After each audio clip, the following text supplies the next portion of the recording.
The FBI's 10 most wanted fugitive list went live on March 14th, 1950.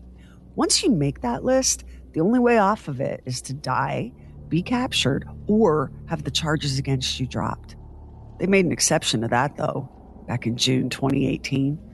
William Bradford Bishop Jr. was dropped from the list. He'd never been captured, and so far as anyone knew, he was alive and well and in hiding from the law for just a few months short of 42 years. The FBI dropped Bishop from the list to make room for someone even worse. But damn, how much worse would you have to be to bump a guy like Bishop? The guy who murdered his own mother, his wife, his 3 sons, who drove their bodies to a lonely swamp, dumped them in a shallow pit, and set them ablaze. How do you even do that, much less get away with it? Bishop annihilated his entire family and then vanished. Maybe his army training helped. Maybe his years in the State Department taught him a few tricks about just how a man might disappear into a whole new identity. Or maybe he just got lucky. One incandescent act of violence, murders committed before there was widespread video surveillance. No cameras at cash registers to record him purchasing a gas can, a ball-peen hammer, a shovel. No license plate readers on the highway. No cell phones, so no way to track or triangulate a person's location. Just a suburban dad, tooling down the road in the family truckster. The battered bodies of his family cooling in the way back.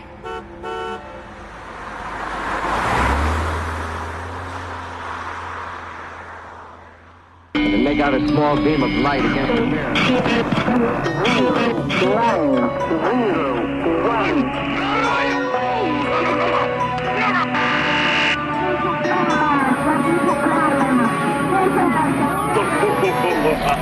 Truly weird stuff.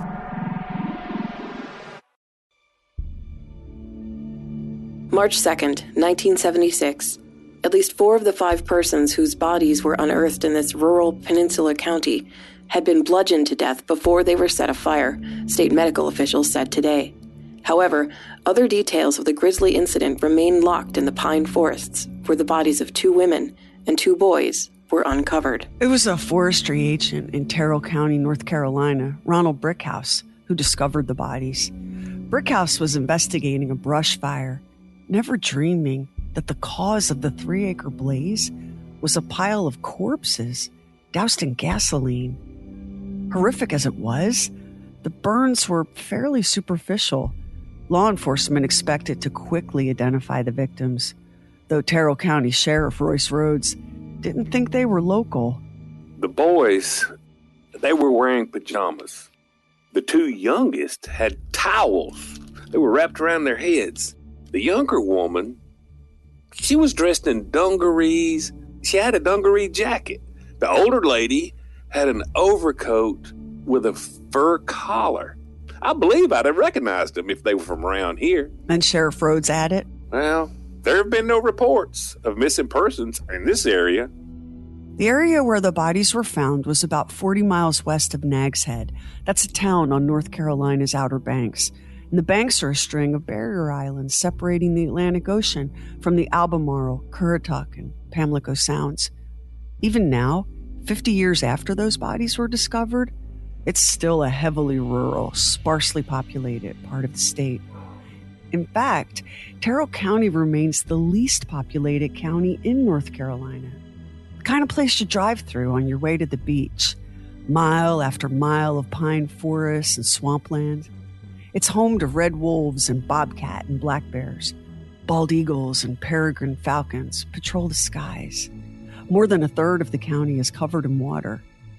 It's lonesome country. The kind of place you might joke about being great for hiding a body. Fire Agent Brickhouse walked up on 2 of the bodies. They were just lying there exposed, just tossed into a trench that was only 1 to 2 feet deep in spots. The other 3 were covered by mucky peat.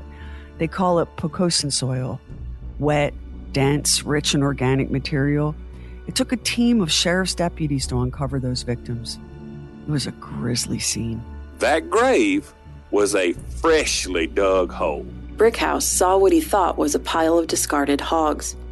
When you walk up expecting to see hogs and you find people, boy, your belly goes, he told reporters. Off to the side of the bodies was a shovel, a pitchfork, a 5-gallon gasoline can, and a set of deep tire tracks.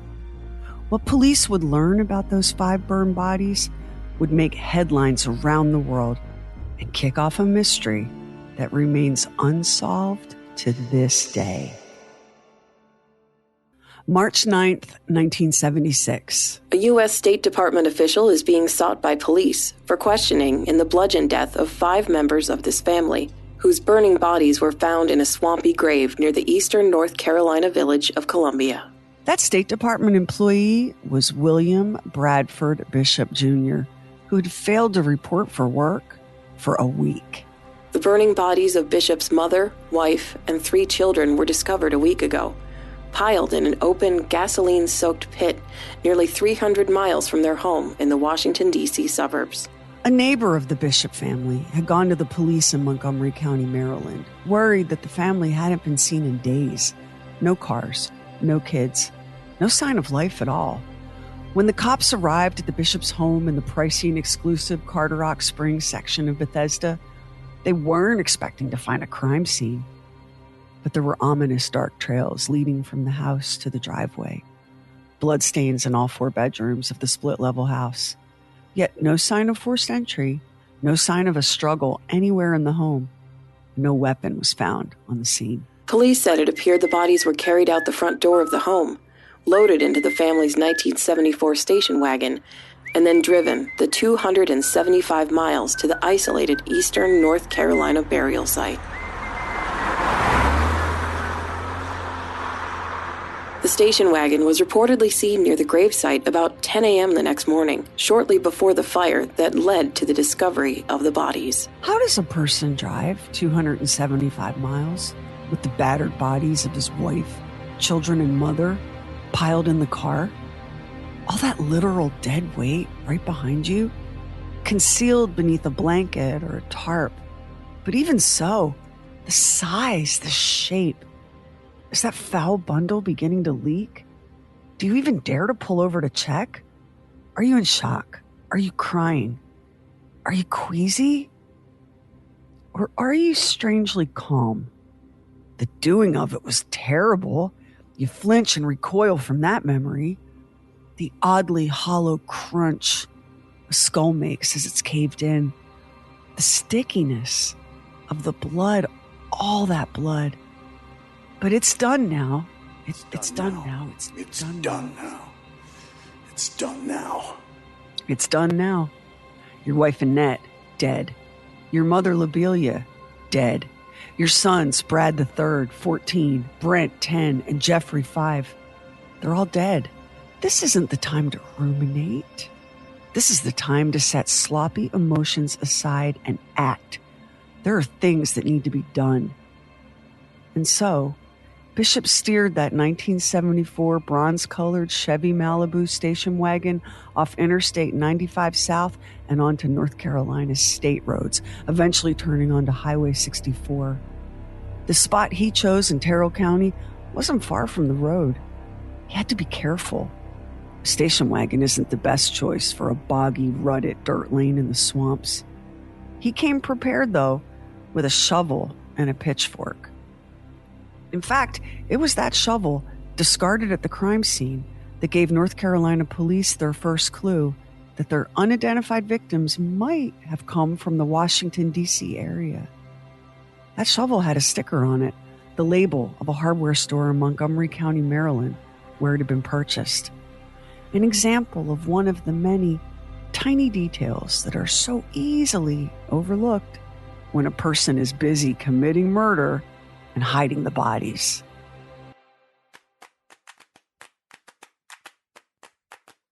Who was William Bradford Bishop? Brad, to his friends. Born in Pasadena in 1936, it was clear from an early age that Brad was a bright, bright kid.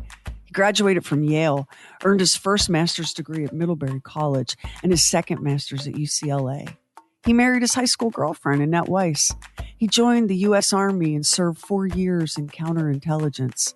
He was multilingual, a fluent speaker in 4 languages: Italian, French, Spanish, and Serbo-Croatian. He was handsome with a cocky grin, broad, high forehead, slightly crooked nose, strong jaw. He looked American in the way such men do, healthy and confident, with the good-natured ease that comes from a life of going about your business comfortably unchallenged. The very image of a successful man who had it all figured out, right down to the lovely home in a posh suburb, the supportive wife, the 3 sons roughhousing in the backyard. Idyllic as Bishop's story looked from the outside, it hadn't all come easily. Bishop had to drop out of Yale the first semester of his senior year. Money troubles. His father was a freelance geologist who was forever complaining about how big oil was so hard on him. So Brad, an above-average student who played football for Yale his freshman year and dreamed of becoming a doctor, quit school and spent a year digging ditches. Then he returned to Yale and graduated, but he'd given up on going to medical school. Instead, he returned to California, and in 1959, he and Annette were married. Not long after, Bishop enlisted in the Army. He did his basic training at Fort Benning in Georgia, then was sent off to the Army's intelligence school at Fort Holabird in Baltimore. Bishop stayed in for 4 years, but he had bigger ambitions. He took the Foreign Service exam and passed it. Thanks to his strong language skills, he was soon posted overseas and working as a diplomat in the U.S. State Department. He and Annette spent 4 years in Italy, 1968 through 1972, Verona, Milan, and Florence. The next 2 years were spent in Africa, Ethiopia, and Botswana. The family returned to the States in 1974, and Bishop accepted a position with the State Department in Washington, D.C. They purchased their home in Bethesda. Annette enrolled in art classes at the University of Maryland. For all appearances, an ideal American family. But nothing is perfect, and the Bishop family sure wasn't. There was nothing bizarre or wildly dysfunctional, just life stuff. Brad Bishop had been passed over for a promotion, and that stung. He would have happily accepted another posting overseas, but Annette wasn't terribly enthusiastic about the idea. Their boys were getting older, and they needed stability. Annette had just started school herself. Brad's mother, Lobelia, her full name, by the way, was just glorious, Lobelia Amaryllis St. Germain Bishop. She was widowed now and had moved all the way across the country to join her only son's household. A solid career, a thriving family, a lovely home. There was nothing about Brad Bishop's life that even hinted at the violence to come. Except for that one small detail about a promotion he didn't get. Was it that setback, coupled with his disappointment over Annette not wanting another international posting? Was that enough to trigger a bloodbath? Enough to drive the man to annihilate his entire family? On March 1st, 1976, Brad Bishop left work early. Not feeling well, he told his secretary. According to the FBI, Bishop had ridden his motorcycle to work that day and left on it. But instead of going home to lie down or make a doctor's appointment, Bishop pulled into his driveway and, without even entering the house, swapped the motorcycle for his car. FBI agent Karen Cody reported that Bishop switched cars. He didn't change. He got into this car, backed out, and then went to Montgomery Mall. His next stop was the bank, where he withdrew several $100s in cash. Then Bishop headed for the mall, where he bought a gas can and a hammer. Those were stowed in the back of the station wagon, which he then pointed toward a nearby gas station. Bishop filled up the tank of his car and his brand new gas can. There was just one more stop to make: the hardware store, for a shovel and a pitchfork. Just another suburban dad running his errands. It was sometime between 7:30 and 8 p.m. that Brad Bishop turned back into his own neighborhood through the front door of his home. He didn't waste any time. Police believe his wife Annette was the first to die. A blood-spattered book found by her body suggested that she'd been attacked from behind, taken by surprise. Then he went upstairs to where his sons were sleeping and finished the job of slaughtering his family. The boys, ages 14, 10, and 5. It might be best to try to not imagine that, any of that. Best to stick to euphemisms and carefully worded phrases like passed away or went to be with God. Because the reality of a father savagely attacking and murdering his children is a kind of horror that even the crappiest human recoils from. Finally, there was his mother, 68-year-old Lobelia, who had taken the dog for a walk. Bishop waited for her return. And when she came into the room, it's not clear if she even had a chance to register the sight of her battered and lifeless daughter-in-law before Bishop was on her, brutally swinging the hammer. She went down hard in a spray of blood and bone. The only living thing Brad Bishop spared that night was Leo, the family's golden retriever, who must have watched in silence as Bishop dragged body after body after body out to the station wagon. When the last corpse was loaded and concealed, Bishop turned his attention to the dog. Opening the passenger door, Bishop waved the dog in. Then he turned the key in the ignition and carefully backed out of the driveway. It was the last time Brad Bishop would ever step foot in that house. From crime scene to crime scene, it was a drive of 250 miles or so, every bit of 5 hours or more, alone with his thoughts, with his dog, with the bodies of his wife, his mother, and his sons. Brad Bishop drove through the night toward that swampy patch of ground in Columbia, North Carolina. He dug a hole wider and longer than it was deep. He layers the bodies of the youngest children. The smallest are on the bottom, FBI agent Cody explained. The wife and his mother, their bodies are on top. Bishop had had hours on that long drive from Maryland to strategize how best to eliminate the evidence of his crime. His plan was a good one. There were just a few things he didn't anticipate. The first was accidentally starting a forest fire with his pile of burning bodies. And the second was just plain bad luck. On March 2nd, 1976, someone just happened to be working up in the fire observation tower that overlooked Bishop's stretch of swamp, which meant it didn't take long for the blaze to be spotted. By the time Ronald Brickhouse arrived on the scene and made his grisly discovery, Bishop was gone. Not far, as it turned out. He was spotted in a store also on March 2nd in Jacksonville, North Carolina, a city roughly 130 miles south of Columbia. According to FBI agent Cody, he actually made a purchase on a credit card, Converse black sneakers. The store owner reported the sighting, describing him and recalling a dog. The witness told police that it seemed like Bishop was with a woman, though it was hard to be certain, which is fair. How much attention do we really pay to the person in front of us at the cash register? Who walks around thinking that any stranger might be a newly minted murderer? Well, I mean, Max and I do, but we're talking about normal people now, regular people. In any case, those 5 bodies still remained unidentified. And back at the Bishop house in Bethesda, newspapers were piling up at the front door. Mail was spilling out of the slot. No one had been seen coming or going from the house, and the boys weren't at school. Neither was their mother, Annette. The dog never barked. Plus, the house had an odd emptiness about it, a vacancy that didn't feel like the folks who lived there were simply away. The silence was heavier than that. The Maryland police officers who showed up in response to a concern call from a neighbor didn't know that their counterparts in North Carolina were still frantically trying to identify the 5 victims removed from that burn pit in the swamp. It was a process that ultimately took almost a full week, giving Brad Bishop A solid head start on the law. On March 8th, the victims were identified as the mother, wife, and 3 children of a missing State Department official, authorities said.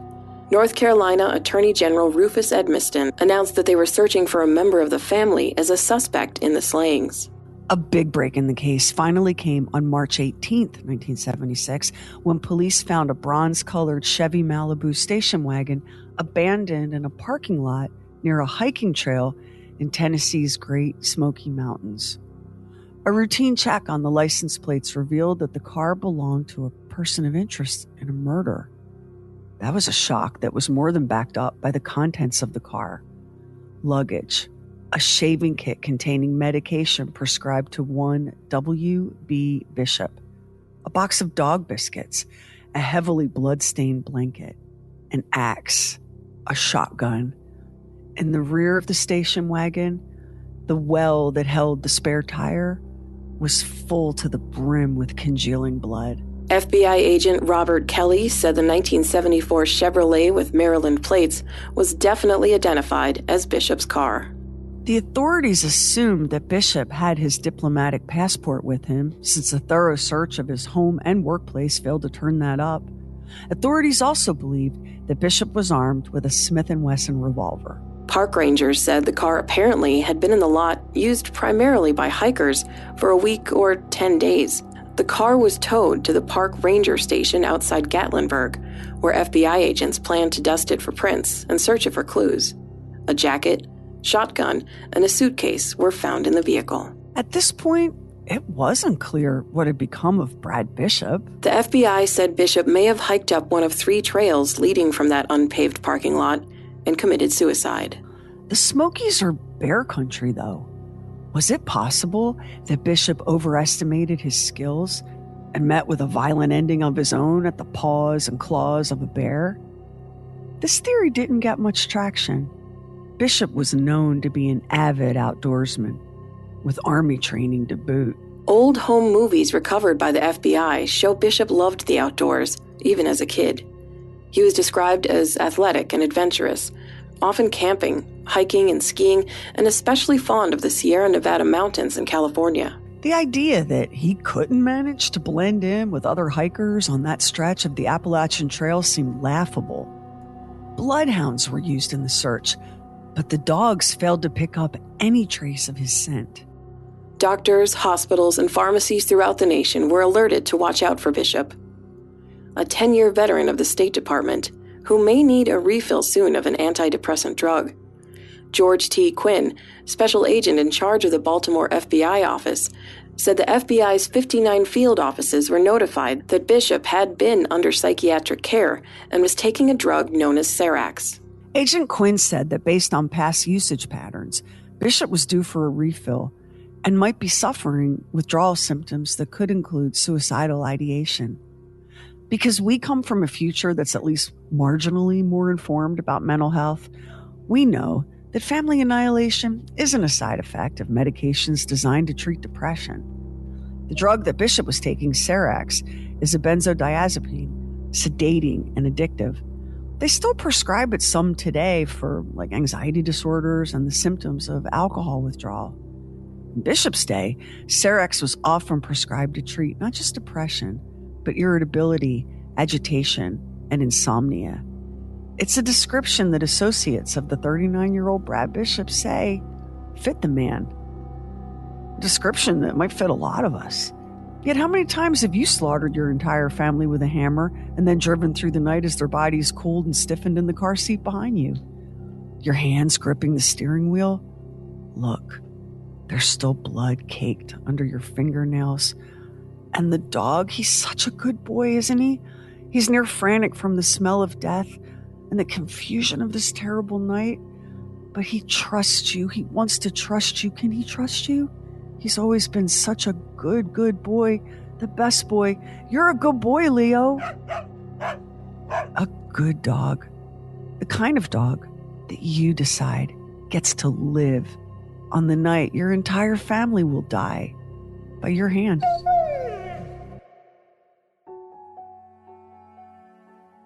People have a way of disappearing in the Great Smoky Mountains. It's unforgiving terrain, a deep, lush wilderness where even an experienced hiker can swiftly become disoriented and lost. Some of the disappearances in those mountains are enough to raise the hair on the back of your neck. Like Dennis Martin, who vanished in June 1969. Family camping trip. The boy just 6 days away from his 7th birthday. In his bright red t-shirt, the child crouched behind a bush on the trail, planning to jump out and surprise the grown-ups. That was the last time anyone laid eyes on Dennis Martin. His disappearance remains unsolved even now. Bears, feral hogs, death by exposure, snatched by a stranger, interdimensional portal. Pick one, pick 'em all. Because no one knows what really happened to little Dennis Martin. And now police stood on that same ground, gazing into that same hazy, bluish-white mist that blurs the ridgelines and softens the edges of the dense forest and gives the Smoky Mountains its name. If Brad Bishop was in those woods, the chances of finding him weren't great, and the law knew it. Bishop was no scared little boy. He had a dog, a gun, and a wicked head start. And by this point, he'd been indicted for the 5 murders and was the subject of a nationwide manhunt, something he could have learned simply by walking into a gas station to buy a candy bar. Not that Bishop would do anything as foolish as that, not after being identified in that sporting goods store in North Carolina. No. Brad Bishop was Army intelligence trained and proving that he'd paid attention in class. His military background made him self-sufficient in the elements. Searchers combed the trails in that national park, but the simple truth is, they never found even a fragment of evidence to suggest that Bishop and his dog had ever been there. Park Ranger Roger Miller said, "We mounted a sizable search, but no clues whatsoever were ever found. There was never any conclusive evidence he was in the park. I think it's possible he may have managed to flee the country." A year went by, and then another. In March 1978, on the 2nd anniversary of the murders, Montgomery County Police reluctantly acknowledged that while the Bishop case technically remained open, the investigation was no longer active. As in, they were no longer actively seeking out evidence. Some new information had surfaced. The State Department said there was no indication that Bishop used his diplomatic passport to flee the country. But keep in mind that this was the mid-1970s. Travel was a pretty uncomplicated affair back in those days before computers and Homeland Security and TSA. Bishop could have slipped out of the U.S. without setting off any red flags, depending on where and how he left. Bishop's job as a Foreign Service officer involved making passports. Perhaps in the weeks or even months leading up to the murders, Bishop had made a special passport for himself, which makes you wonder, at what point did he move from toying with the idea of abandoning his life to plotting the deaths of his entire family? An exhaustive search failed to produce any kind of motive for the killings. There was no evidence of infidelity or financial shenanigans. All anyone could point to was the disappointment over a promotion that failed to materialize. But there was one intriguing discovery. Unknown to his friends or colleagues, Brad Bishop had seen at least 3 different psychiatrists in the year or so leading up to the murders. We just don't always know the people we work with and live with. Not really. A person can conceal so much until they can't anymore. Brad Bishop may have been the perfect candidate for that kind of snap. Trained in both subterfuge and diplomacy, you can see how Bishop may have been able to hide his turmoil beneath a mask of unruffled competence. And all the while, was he carefully laying the groundwork for a new life? A life unencumbered by a marriage and a family. In January 1979, a former acquaintance claimed to have seen Bishop on a street in Stockholm, Sweden. Later that same month, a former coworker said he saw the fugitive in Sorrento, Italy. Bishop reportedly fled into a rainstorm when asked about his identity. By 1982, Brad Bishop was being described by law enforcement as the perfect mystery.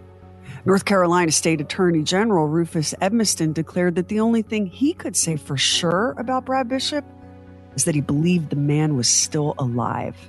Montgomery County, Maryland detective Clem Orban said that it's still an open murder case, but he admitted that authorities have no leads, other than those alleged sightings in Italy and Sweden, not since the car was found.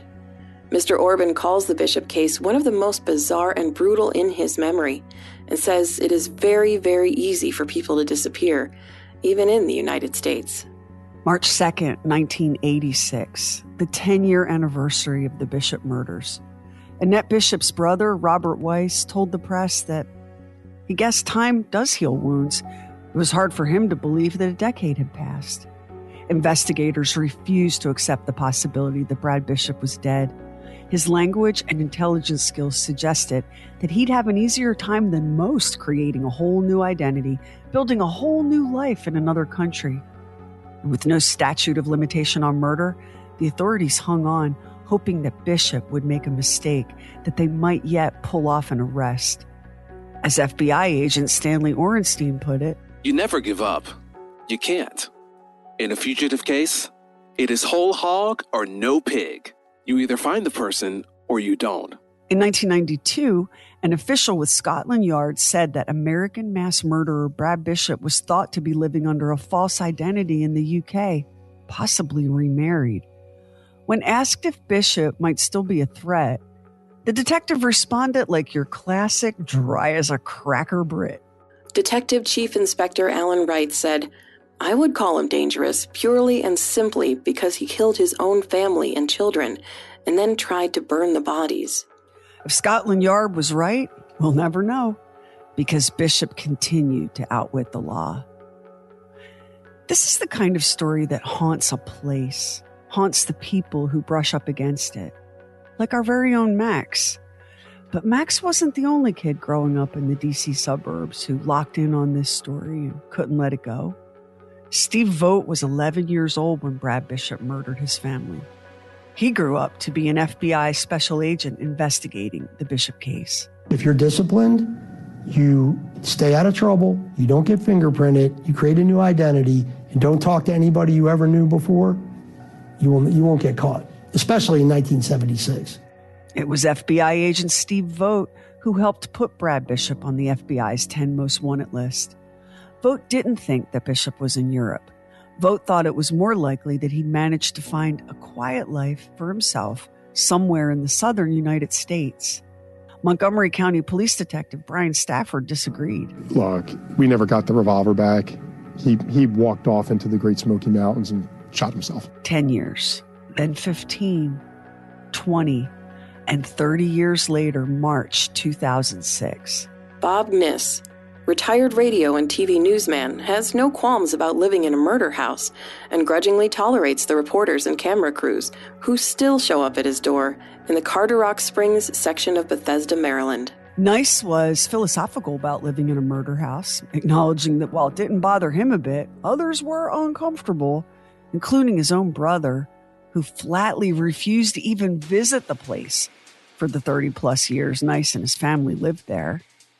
30 years had flown by since that terrible night in the gray shingled split level when Brad Bishop beat his family to death with a hammer. Sightings of Brad Bishop, or someone people think is him, are common around the world. People who see wanted posters and America's Most Wanted seem to believe they've spotted him in car washes, libraries, and even posing as a janitor at a Southern California school. America's Most Wanted and Season 3 of Unsolved Mysteries with Robert Stack. March 2nd, 1976, Columbia, North Carolina. A state park ranger responded to an urgent report of a brush fire in a remote wooded area. Did Brad Bishop brutally murder his own family? If he did, we can only speculate about what could have possibly caused him to commit such an unspeakable crime. Montgomery County Sheriff Raymond Kite believed that not only was Brad Bishop still alive and at large, he was convinced that a big clue may have gone overlooked back in March 1976. The store in Jacksonville, North Carolina, where Bishop purchased a pair of black Converse sneakers on a credit card, he wasn't alone.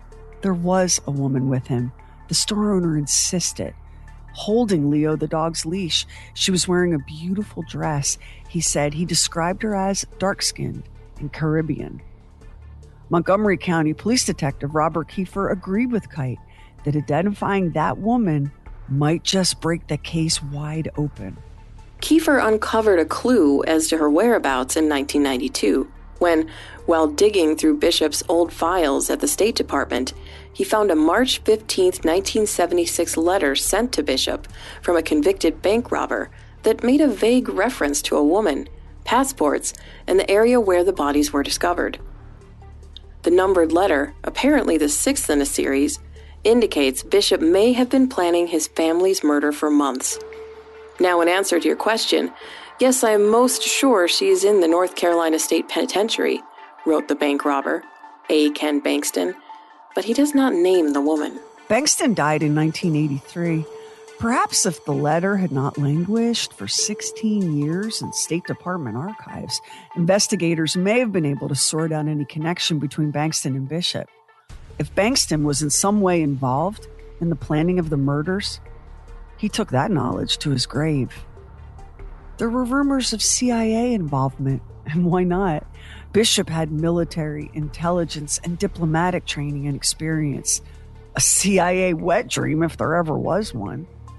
But Sheriff Kite, who pursued the CIA angle with the same dogged relentlessness he'd applied to every other scrap of information in his path, hit yet another dead end. In his letters to the CIA, the sheriff mentions a clue found in Bishop's desk at the State Department, a matchbook with a telephone number of a CIA office at the agency's Langley headquarters. He also cites a document found in Bishop's security file at the State Department, which stated that the CIA had done a damage assessment of Bishop's knowledge of its activities after he disappeared. But the CIA concluded that it does not consider Bishop as a possible espionage target, the report said. Sheriff Kite even filed a Freedom of Information Act request to the CIA, and that's an unusual step for a law enforcement agency to take. The CIA's reply? No records responsive to your request were located.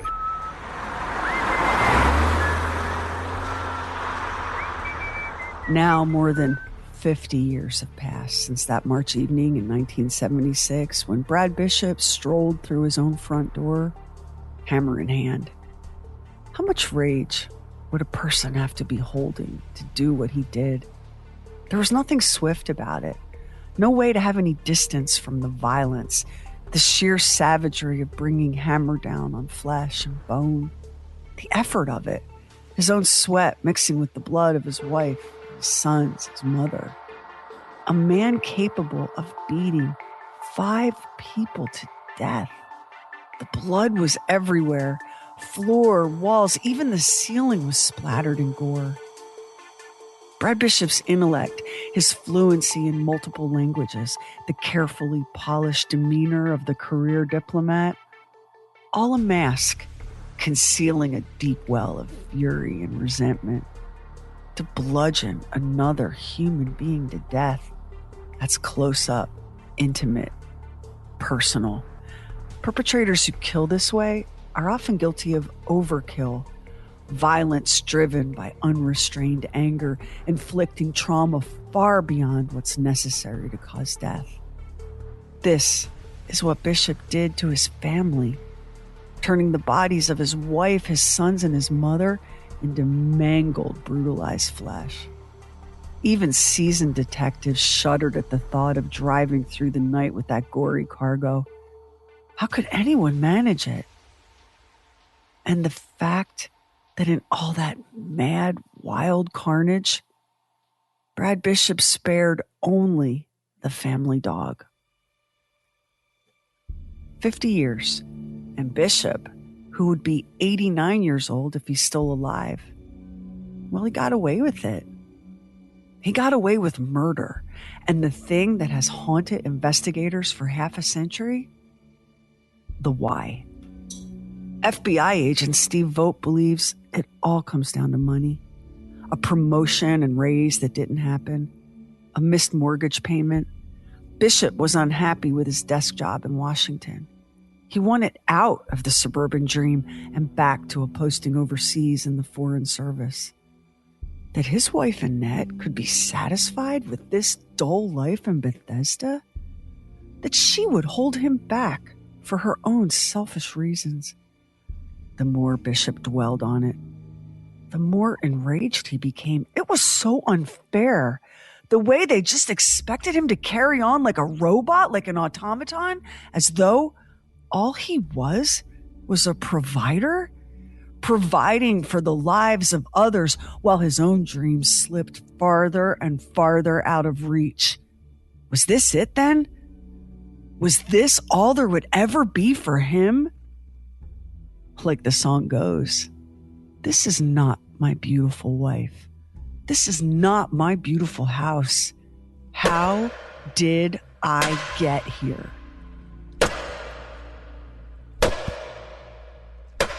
"50 years. Will it ever be over?" FBI agent Steve Vogt. When's it over? When everybody that knew Brad Bishop is gone, is no longer on this earth, and nobody cares anymore. That's when it's over. I mean, for me, obviously, when I'm no longer here, it's over for me. But hey, it's just a mystery that you'd like to solve. Brad Bishop could still be alive. At 89, he might be that elderly gentleman one booth over at Panera, a little hint of a tremor in the hand, carefully ferrying a spoonful of soup from bowl to mouth. Or perhaps he sits in a nursing home somewhere, his memories stolen by dementia. A man who'd be shocked to learn that once upon a time he slaughtered his entire family. Or maybe he and Leo, the golden retriever, set out that afternoon in the Great Smoky Mountain National Park with a plan that was solid and well considered and absolutely doable, as long as nothing went too terribly wrong. No falls, no accidents, no unexpected encounters with wildlife.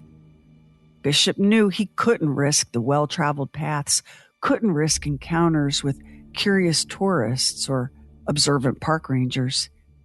He and Leo would have to bushwhack it, navigating by compass, not by established trails. You need real skill to maneuver through wilderness that way. But you also need luck. It's amazing how fast a good day can turn bad out there in the wild. How quickly mistakes can snowball into tragedy. It's possible that Brad Bishop and his dog entered the Smokies that March day in 1976 and never left. Possible that they've been dead for over 50 years too. Time and the elements scouring their flesh to the bone, the heavy rains and dense humidity melting their bodies away. The high peaks of the Smokies are actually a temperate rainforest, the wettest region in the country outside of the Pacific Northwest. A body left exposed in the woods can become a skeleton in as little as 3 weeks. Factor in the time of year, early spring. It's possible that the bodies of Bishop and his dog were nothing but bones by summer. Just 2 more ghosts in that hazy and already haunted forest.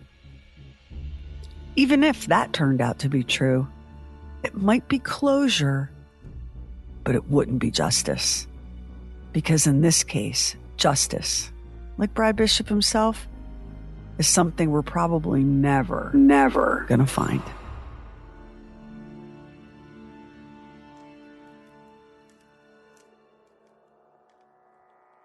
Next time on True Weird Stuff.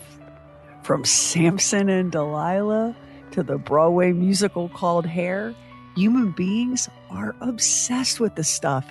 And what is it really but strands of dead protein hanging out the top of your head?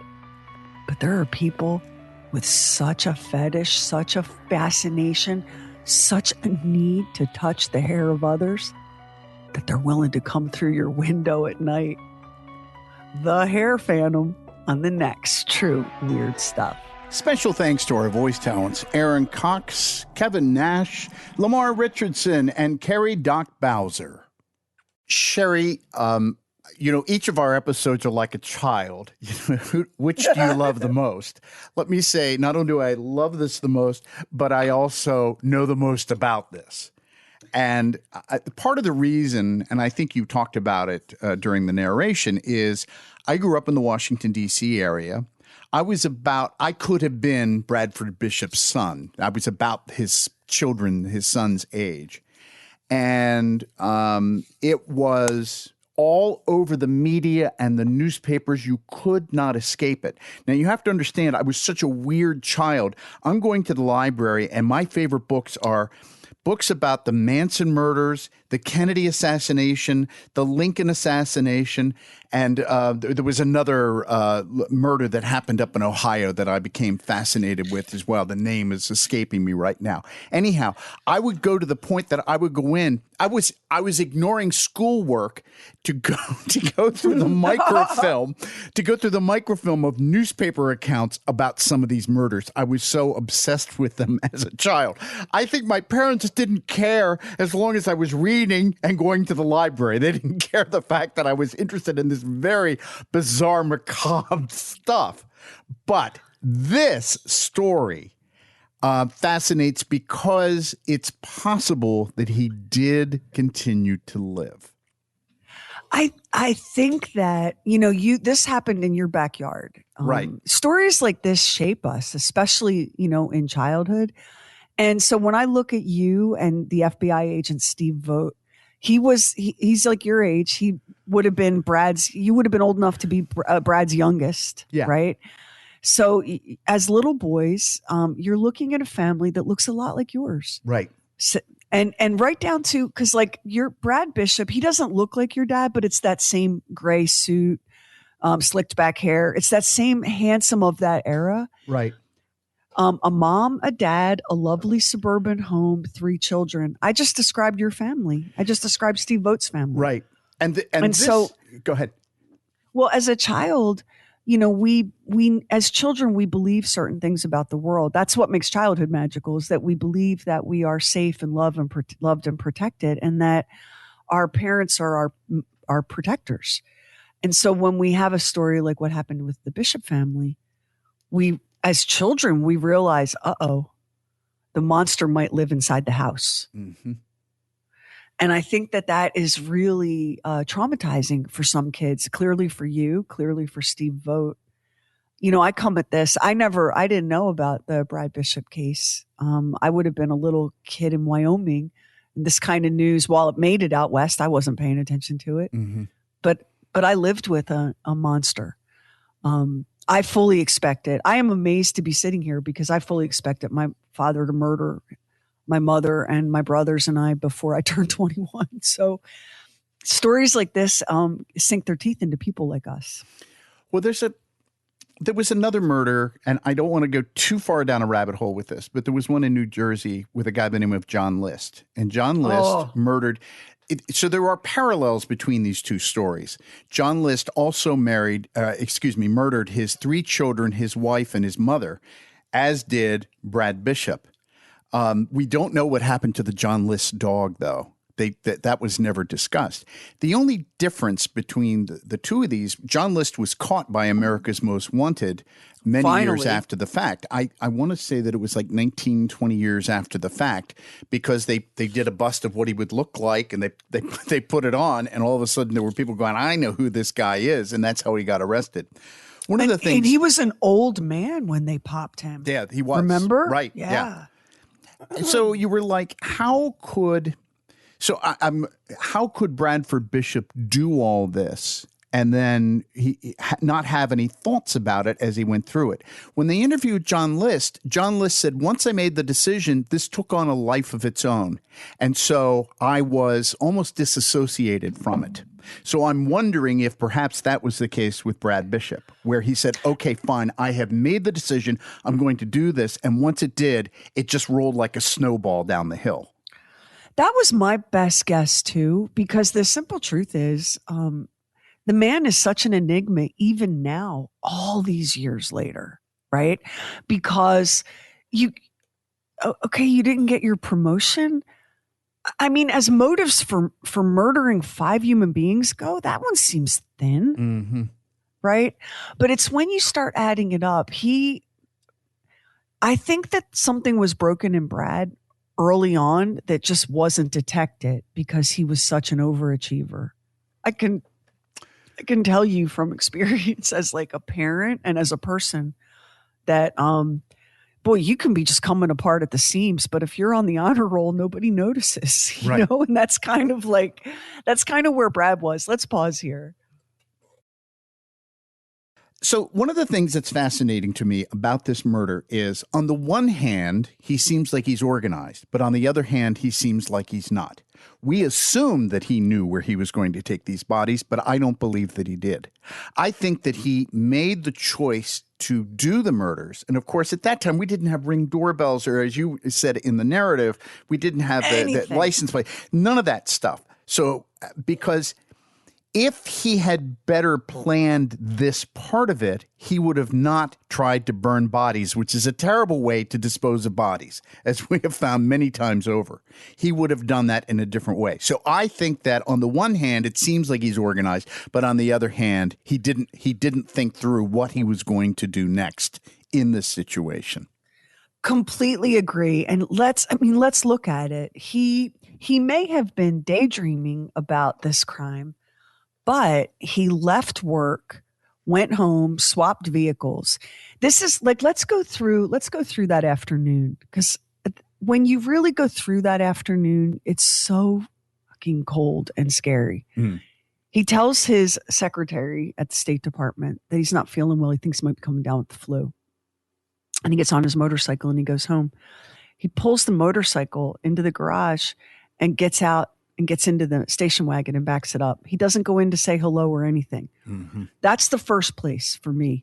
The decision has been made on the ride, either in the office or on the ride home. He's made some decisions. He gets in the station wagon, he goes and he gets cash.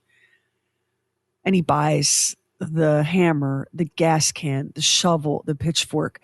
He's doing all of these things moments before committing the murder, which tells you that it's premeditated, but it hadn't been like super well premeditated. You know, a real sinister cold mofo would have been acquiring these items over time and not, gone and loading up the wagon that night. And then he comes home and it's like he's on autopilot. He walks in and he beats Annette, his high school. This is someone he's been with since they were teenagers. He beats her to death with a hammer. Now, in for a penny, in for a pound. But now he goes upstairs and he's got his 3 boys. He killed the oldest. Then he he killed the 2 youngest and wrapped their heads in towels. Classic FBI criminal forensic profiling moment here. This is someone who knew the victims. This is why their faces were covered. Yep. Right? Even the famous, the mine hunter FBI profile guy was involved in this case in building his, building Bishop's most wanted profile. So the faces of the youngest children being concealed were a clue to the sheriff in North Carolina that I don't know who these people are, but their killer did. Then he waits. He stands in the living room covered in the gore of his family, holding the hammer. The dog, you can only imagine what the freaking golden retriever is doing. And he waits for, the golden retriever's with his mom. The Lobelia and Leo come through the front door together. You know, the dog smells blood and adrenaline, and the dog freezes. And Bishop is on his 68-year-old mother like an avenging angel, beating her to death with the hammer. So let's talk about the method of murder. The way he is killing these people is not just killing, it's anger. I mean, it's punishment. I'm sorry to go back to John List, but John List shot all these people and he did it as they all arrived home. So that there's a way he can be sort of disconnected from what he's doing. Exactly. Because when you are up that close to killing somebody, you are right up in their personal space. You can smell their perfume or cologne or anything like that. You're so close to them when you do it. It's so personal. And that is one of the most haunting things about this, that he said, I'm going to kill everybody and I'm going to do it with a hammer. This is where, like, I really locked in on Brad Bishop, and I pictured his youngest son. You know how you give your kids a bath and you put their jammies on, you put them in bed and read them stories. Mm-hmm. That wet shampoo smell of a child. I pictured him bludgeoning that little 5-year-old precious boy who was probably screaming. They were all screaming. I mean, it's horrific. But I locked in on Brad Bishop as the child of an angry, violent father, because I feel like there's a kind of a person who is so narcissistic, so self-involved. And I need you to see Brad. I need you to take off the all-American boy overachieving lens when you look at Brad Bishop now. I want you to see someone who always had to be the first and the best, who was the apple of everyone's eye and a superstar at everything he did. This was a man who was used to hearing his name called out with accolades. Mm. And he did not want this desk job in Washington. I can only imagine how exciting it is to live in, Milan and Botswana and London and the Foreign Service and, glittering cocktail parties at the embassy. It's like something out of a book. Right. That's what he had that. He and Annette had that, and he wanted to go back to it. Annette is like, we got these kids, they're going to school. Like they're playing Little League. What are you talking about? Mm. He was so angry about not getting his way that I think by the time he raised his arm for that first hammer blow, he was convinced that he was the victim of these people and not the other way around. Does that make sense? Yeah. So you said there was something else in the narrative where you talked about he went to 3 psychiatrists leading up to this. And he knew something was real wrong with him. He knew. He clearly. did. And I'm wondering if there's a possibility he may have doing a little doctor shopping in order to get the medication that he was getting, because it's an addictive substance. Yeah, Serax is like Xanax. I mean, it's a benzo. Yeah. And so this is in like 1976, which was a far cry better than 1966, but still not great in terms of mental health. And it was still heavily stigmatized. He was seeing these psychiatrists in private. He may have been pill shopping. The idea that he couldn't function without his Serax, he would. Benzos are very, very habit forming. He would experience some withdrawal, but at no time was a guy like Brad Bishop going to be taken down by a prescription medication. Yeah. I never saw that as anything that we needed to worry about. Right.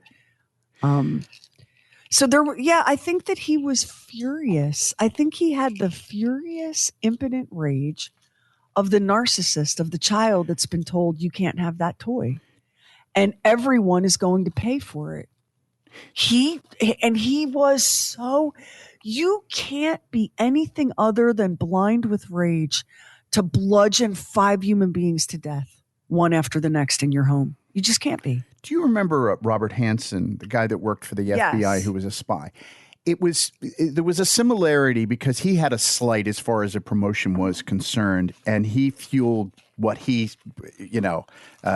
fueled his spying for the Russians and getting all this money because of that. Because it wasn't about the money; it was about if I can't get this, I'm gonna get back at you, and you're all gonna pay. You realize that for a lot of people, it is their only thing in life.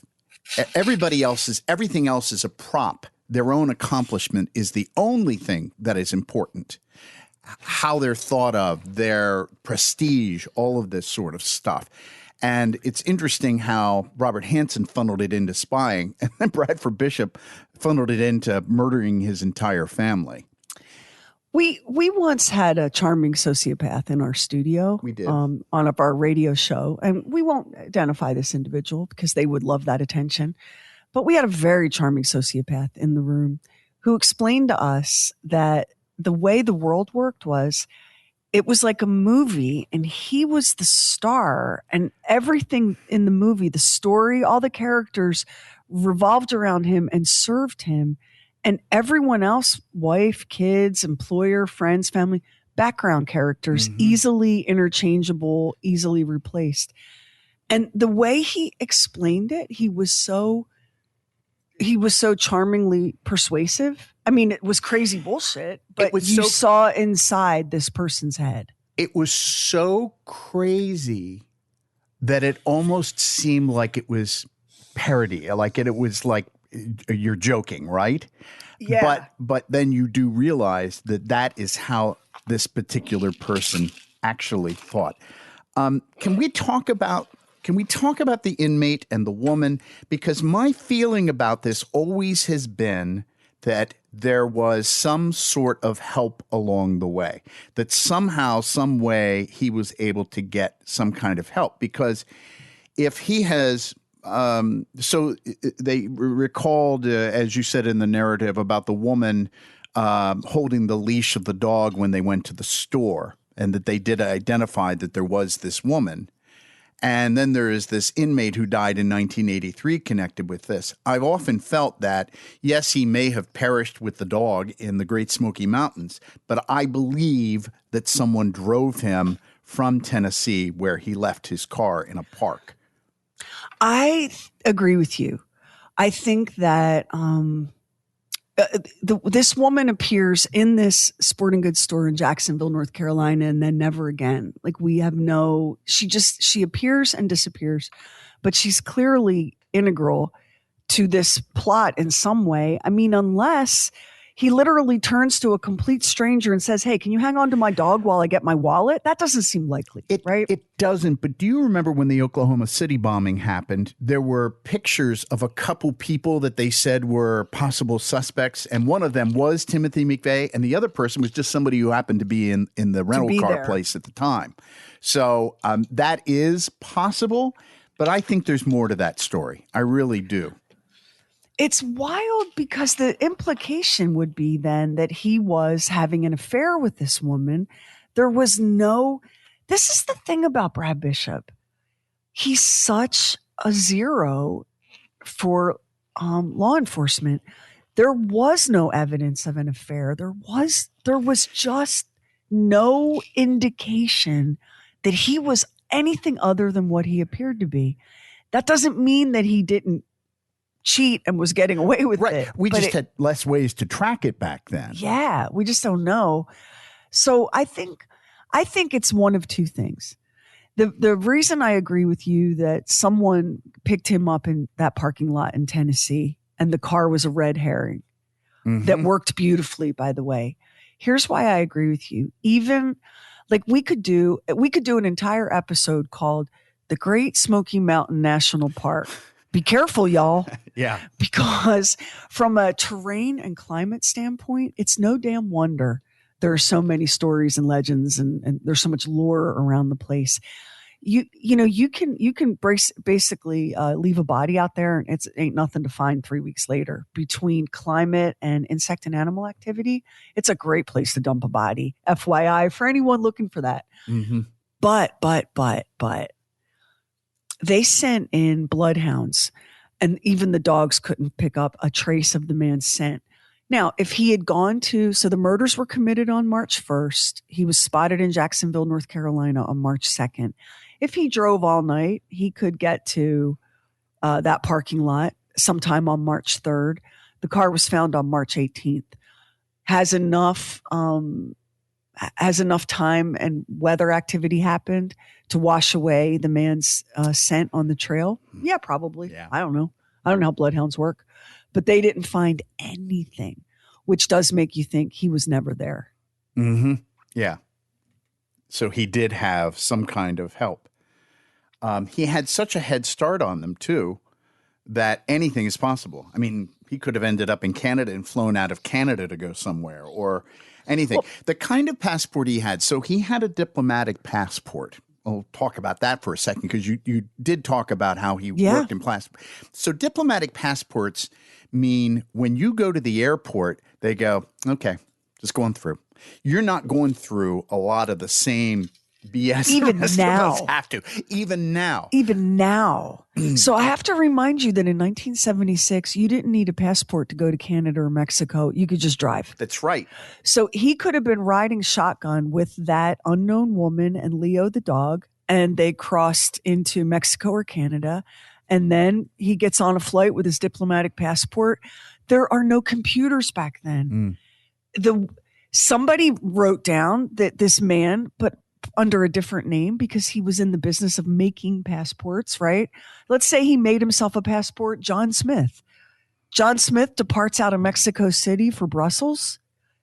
How is that tracked? Right. How is that tracked? There's no computer. Somebody wrote it down somewhere, but as you and I both know, just looking at the missing MK Ultra files, shit get written down doesn't mean anything. And if you let's just say you are a border guard or you're somewhere and you go, that guy looks like Bradford Bishop, but he's with a woman and a dog. Do you see what I mean? If he was traveling by himself, you would say that might be him. But it might jump out at you because it doesn't jump out at you if you're with a woman and a dog. And of course, at that point, I don't know at what point along the line the information about the woman that he was with came out. I don't know, but you would be less likely to see them as suspicious if that were the case. I'm just going to put this out here. So again, March 1976. He's all over the news. So he's all over, NBC Nightly News with whoever and the newspapers. There are reports on the radio, but there's no internet yet. There are no cell phones. There's no news feed alerting in your pocket, right? There were people that were avidly following the case. But the chances that somebody avidly following the case sees him and recognizes him and makes the connection. Do you see how remote and unlikely that is? America's Most Wanted. So when they found John List, they made a bust of what he might look like now and put the glasses on him and everything else. And that's how they caught him. They did the same thing with Brad Bishop because they went, well, it's successful with this. Let's try it with this one as well. So, but let's look at what you just said. How many years had passed before America's Most Wanted rolled up on the scene? Brad Bishop had this huge head start on law enforcement and a diplomatic passport at a time when there were no computers, no surveillance, and nobody really paying attention to somebody driving into Mexico and taking a flight out of Mexico City. Like by the time anybody knew that it was Brad Bishop they were looking for, he was gone. He was gone. So America's Most Wanted got their hands on Brad Bishop like they did John List and Unsolved Mysteries did. And they age progressed him and they did all of the things. But the same thing that you need to survive in the wilderness, no matter how skilled you are, luck, is the very same thing you need to catch a guy like this. Yeah. You need luck. Somebody needs to be watching the TV show at exactly the moment that image hits the screen. And they need to realize that guy lives next door. Otherwise, luck. And I can't think of anybody who would be better prepared for a life on the run internationally than him. Oh, he was engineered for this. I need you to think about this. First of all, golden boy since childhood. Really, really smart. Probably by the time he raised that hammer, he was on his way to his third master's degree. This and we're talking Yale and UCLA and Middlebury. I mean, we're talking really big, hard schools.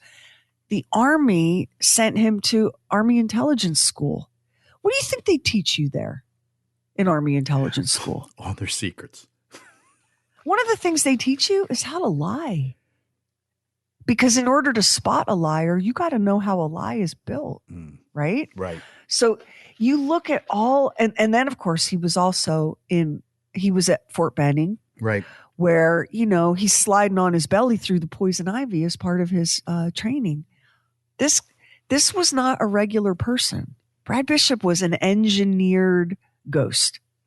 Then he's in the Foreign Service. He's so multilingual. He's in the Foreign Service. his ability to speak multiple languages was matched by his ability to be a chameleon in multiple different kinds of environments. That's part of his diplomatic training in the State Department.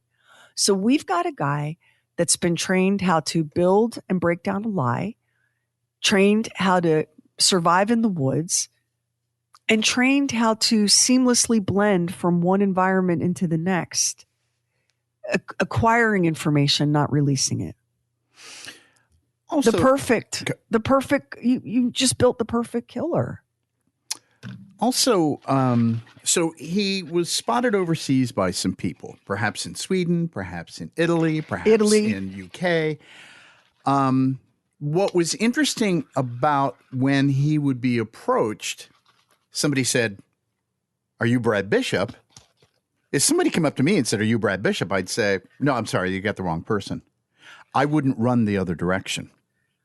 Which is really weird and kind of makes you look really guilty. Oh, and by the way, the people that thought that spotted him weren't people that had seen his picture in the newspaper. No.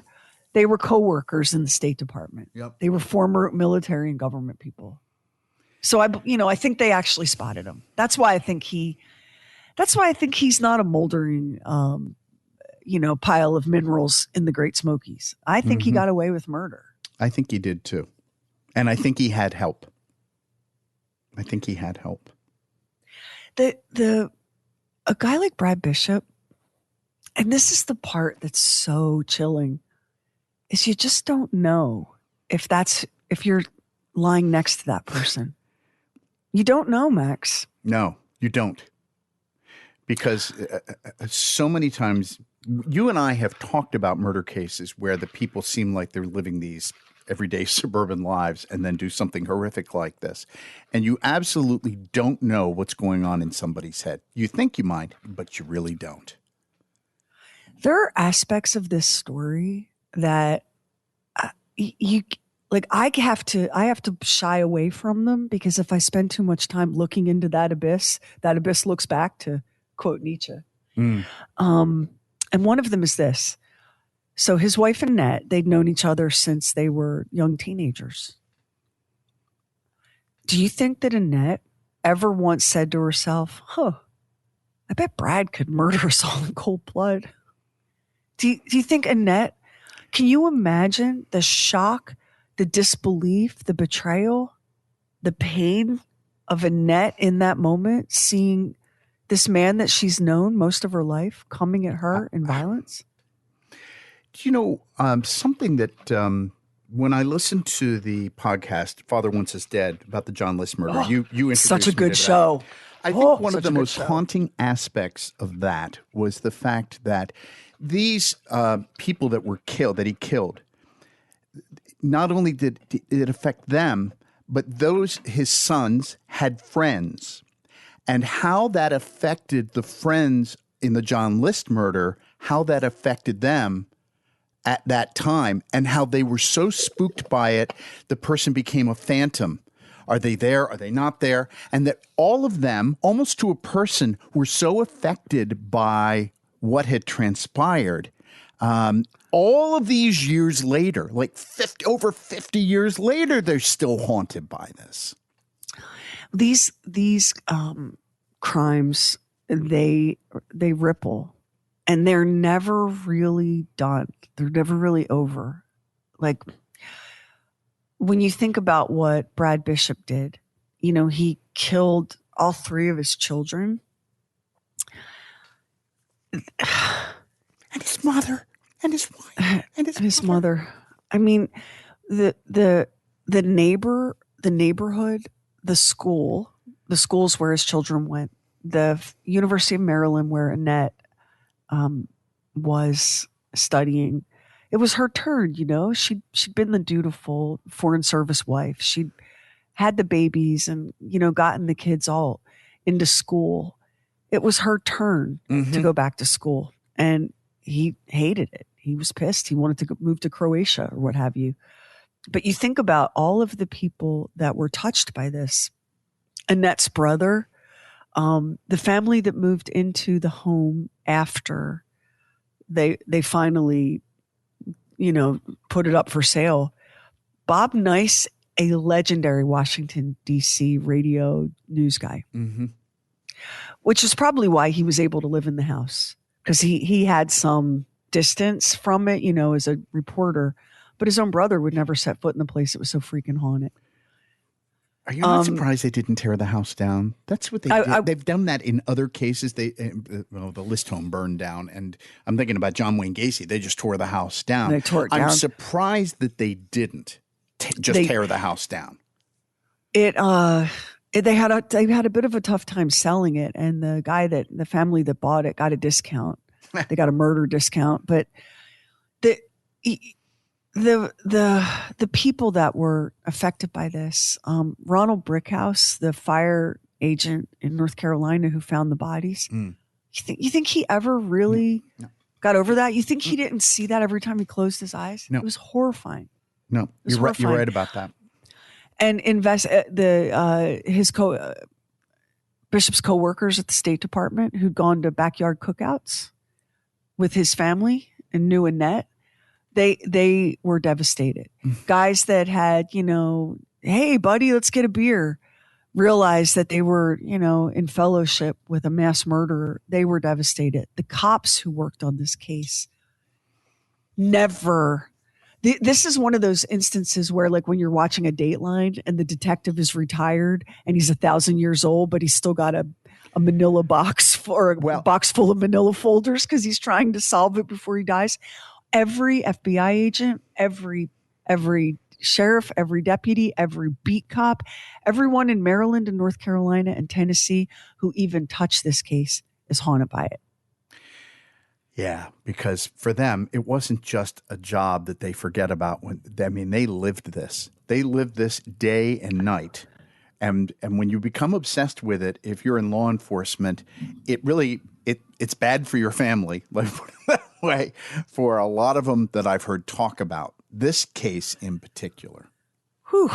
And I want to circle back to luck for a minute. I want to talk about how lucky Brad Bishop was, because he made a couple of really big mistakes. He didn't even bother, by the way, to obscure the crime scene in Bethesda. I mean, literal trails of blood out of the house. He made zero effort to tidy that mess up at all. But here's where he made a mistake. There was a shovel and there was a sticker on that shovel, and that sticker is what broke this case open. Mm-hmm. He didn't see it. He wasn't looking for it. Who would be, right? But the second, that was sloppy, and it was bad luck that sticker was on that shovel. Just bad luck. Here's the next piece of bad luck. The odds of someone being in that particular fire observation tower on that particular day were about 1,000 to 1. Mm. That was an unmanned fire observation tower. But there were some things, they were working on some projects in the county, and someone just happened to be there to see the smoke. That's it. That's the only reason that Ronald Brickhouse was sent to find those bodies. You were right. Burning bodies is a terrible way to dispose of evidence. It's the worst way. Don't even try it. But he might have gotten a little further along had that observation tower been unmanned, as it would have been on any other day. And also a bit of sloppiness on his part, because when John List did his murders, he stopped the mail, he stopped the newspaper, he stopped the milk, he wrote letters to the school. The kids were going to see a sick relative. So he had all that, so he gave himself a little bit more of a head start. Now, he did not have the diplomatic passport like Bradford Bishop did, but he didn't get as much of a head start as he perhaps could have. Everything you just said, does that not persuade you that Brad Bishop didn't have a fraction of the planning or premeditation that List did? See, that's the thing about this. I think once he made the decision, he went ahead and did it. But I don't think he thought terribly long about it. But I do believe that somewhere along the line, he said, I need some help with something. I'll pay you a few bucks, and paid somebody to help. I just try to imagine what it would be like. Like, I'm very grateful that I didn't inherit my family's curse, because I literally cannot get my imagination to go to the place where I didn't get something I wanted at work. And I'm a woman in radio. Not getting something I want at work is my entire life. It's my whole career can be summed up with, she didn't get what she wanted from this job. But let's say, and you know, Max, pick one of our many defeats. And I go home and all right, that's it, man. That's how that's going to be. I'm going to drive to Lowe's and I'm going to get some equipment. I'm going to go home and murder my entire family. You see how you can't really get there? Yeah. It's your inability to get there shows you that Brad Bishop had been there all along. It was Brad Bishop's movie and everybody else was just background. And when the plot did not favor Brad Bishop, it was time to change the movie. Yep. So whatever happened that day, and somebody knows, and it's known, and it's not in the public record, something happened that day at the State Department. And it may be something that looks pretty benign to an outsider, but it was enough to snap him, to break him. Right. So, yeah, I don't think he had a fraction of List's premeditation. I think it was a more impulsive decision. I think he thought about it for a long time, but I don't think he thought about the specifics of it for a long time. And something happened that day to flip the switch to that white hot rage. Yeah. And so if we're honest, we all know that you can talk yourself into that white hot rage in the car on your way home. Have you ever worked yourself up into a real state? Sure, I've had imaginary arguments in the car, just in case the argument were to happen and I'm all prepared. Yeah. Yeah. Don't we know what it's like to work ourselves up into such a state? But here's the difference. If you're a reasonably sound person mentally and emotionally, your state that you've worked yourself into is not going to end in a bloodbath. No. That's the difference between you and him, between me and him. And here's what we don't know. Here's what Annette didn't know, or Lobelia, or the boys. You didn't know that was inside that man. The surface that he presented, the handsome, charming, accomplished, talented surface, you believed that was the whole thing. Because he was so good at that. You can't, how could you ever anticipate that your husband that you've known since he was 13 years old is going to kill you with a frickin' hammer? How do you anticipate that? There's just no way. And the other thing about Brad Bishop that is pretty special, and in the Rogues Hall of Fame in hell, they're gonna toast him with this. Part of the reason people don't get away with murder is because they leak. I think we just found Leo the dog. He's here. Let him in. He's been on the road a while.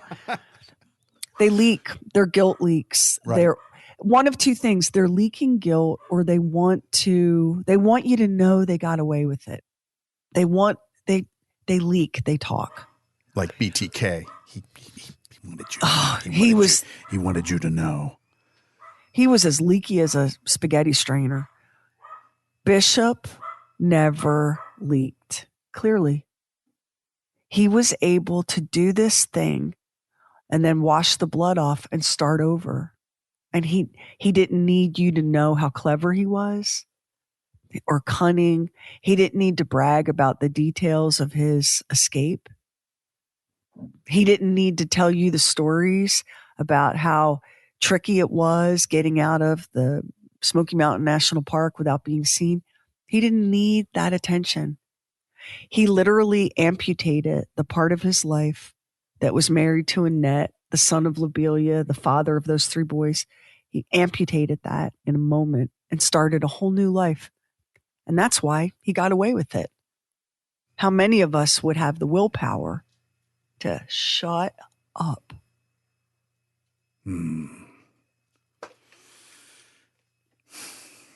Never, as far as we know, never went back to the scene. That's the other thing. Law enforcement, they keep watch on places and funerals and people because they know that there's a strong possibility that the guy who set the building on fire is standing in the crowd watching it burn. Mm-hmm.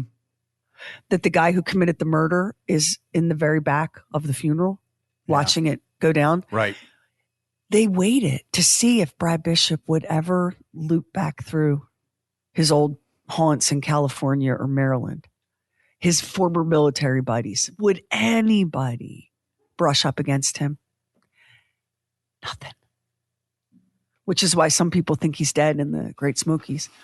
I think he's just as cold as ice. I think he was alive and well. Yeah. But he didn't have the need to do any of that. As far as we know. I'll say that. As far as we know. As far as we know. The idea, so a lot of the, like your former Maryland County detectives and some of the FBI agents who work this case, because it's so rare to be taken. I can't express to you how significant it is that he was removed from the 10 most wanted list without dying or being caught. Like that just doesn't happen. No. They get their man, right? They don't take people off that list. They all believed that he was alive and probably remarried. And I want you to imagine that. I want you to imagine that this husband that you think you know so well, that's in his past. And you have no idea. Just like because John List went on, right? Right. He went on and he lived a whole second life. People never knew. Did. They never knew. I saw, one time I learned through an old photograph that my husband once left the house in a pair of red, white, and blue striped bell bottoms and a macrame vest. Now, granted, he was in middle school, but I almost divorced him just on general principle right there. Well, you never know, do you? I'm like, boy, I thought I knew you.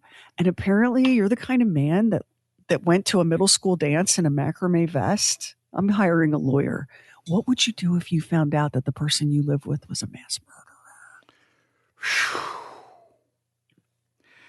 Well, John List did remarry, and she's still alive, by the way. And, she stood by him at first.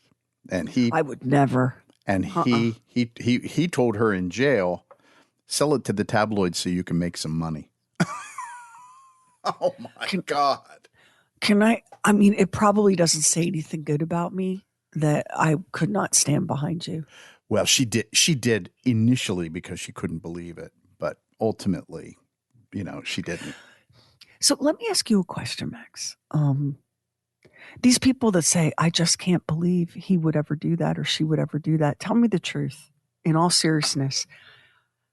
It's not that as soon as I find out it happened, I believe it. I can believe it. How about you?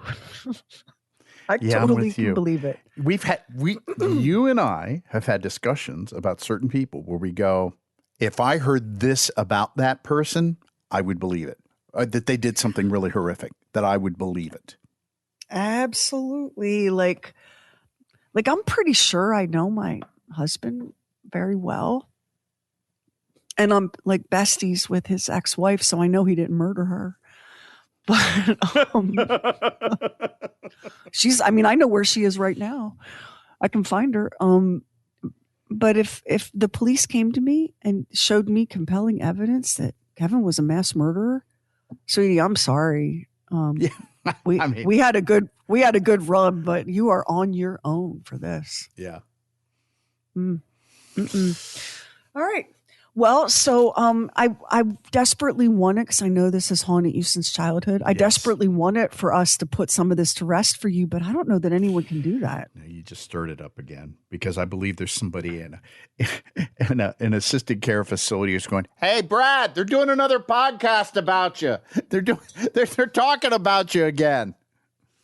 You know what would be such an interesting experience to not everybody, he's not a household name for normal people the way he is for us.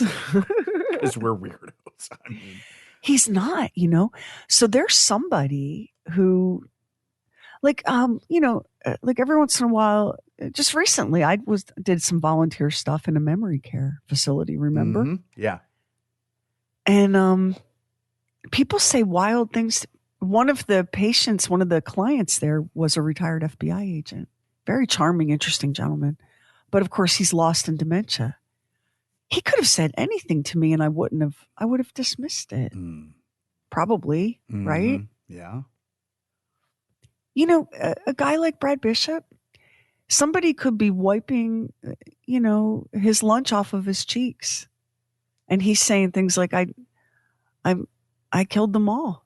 Oh, Mr. Johnson, you would never hurt a fly. Yeah. Like he could be just spilling it every which way and not be taken seriously. Yep. Sherry, the problem with us? We think people are built like us, that it would leak out. Some of these people are so adept at being psychotic or sociopathic that it doesn't. That's why I think with Bishop, I think maybe there was a psychological amputation. There was the life before and there was the life after. And there in between was like a no man's land, like a DMZ where he didn't go. Because why would we want to revisit those memories? They're so terrible. I think people that have that ability to do that are terrifying and lucky because they don't carry the past. It goes into a little box. They lock the box and they slide it under the bed and it's gone forever. Yeah. So in our next True Weird Stuff, humans are there's a name for people who have a hair fetish. They're trichophiles. And a hair fetish can look all kinds of different ways. These are people, as I've been working on this one, I've been thinking about how the Pantene shampoo commercials must drive these folks out of their minds. Those, what I'm talking about, those glossy curtains of hair just whipping past the camera, cascading and flowing. And don't even get me started on the movie Rapunzel. So there's an infamous case of a man. They called him the Phantom Barber in Mississippi. His hair fetish was such that he could only achieve his pleasure, his satisfaction by getting his hands on the hair of a sleeping, unwitting stranger. Now I feel bad for you if that's your fetish. Boy, that's tough, isn't it? Because if you have a hair fetish, I can work with you. There's lots of ways we can help you get that thing satisfied. But if the only way you can achieve any kind of satisfaction is by coming through an open window in the middle of the night with a pair of scissors, woo! And that's on the next True Weird Stuff. And if you listen to us on Apple Podcasts, hit the plus button in the top right corner, and now it helps an independent podcast like ours to get discovered. And we really appreciate it if you subscribe, rate, and review True Weird Stuff. Hit our website, trueweirdstuff.com, for show notes and photos and videos when we have it, and bonus content. Everything True Weird is waiting for you at trueweirdstuff.com. And follow True Weird Stuff on Instagram. True Weird Stuff is a Now Media production. Our executive producer is Anthony Garcia. The show is written and hosted by me, Sherry Lynch, along with my deeply weird director, Max Sweeten. Our equally odd producer is Carrie Bowser. Additional production by the mysterious Stephen Call. Our digital witch and social media cult leader is Heather Furr. Original graphics by Kevin Nash. Original artworks by Olivia Axlin.